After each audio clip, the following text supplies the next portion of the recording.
کیوں؟ جی لاہور میں جو بارش ہو رہی ہے اب مسلسل کئی گھنٹوں سے، جہاں شہر کے نشیبی علاقے جو ہے وہاں بارش کا پانی جمع ہے، وہی وہ پانی جو شہر میں جمع ہو رہا ہے اس کو دریائے راوی کا جو دامن ہے وہ سمیٹ رہا ہے۔ اس وقت لاہور میں جتنا بھی پانی جمع ہو رہا ہے وہ مختلف راستوں سے جو ہے وہ دریائے راوی میں جو ہے وہ پانی جو ہے وہ گر رہا ہے۔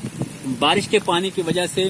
دریائے راوی جو کہ زیادہ تر سال کے اکثر مہینوں میں جو ہے وہ خشک رہتا ہے، اس میں بھی پانی کی سطح جو ہے وہ بلند ہونا جو ہے وہ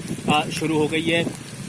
یہ آپ دیکھ سکتے ہیں کہ میرے پیچھے جو ہے دریائے راوی جو کہ عام طور پر یہاں سے گزرے تو بالکل جو ہے وہ خشک جو ہے وہ یہ ایک گندے نالے کی شکل جو ہے وہ اسی میں نظر آتا ہے، لیکن آج یہ واقعی ایک دریا کی شکل میں جو ہے وہ نظر آ رہا ہے۔ اس کے دامن میں جو ہے آپ کو پانی نظر آ رہا ہے۔ یہ اس طرف مشرق کی طرف، یہ ہندوستان کی طرف سے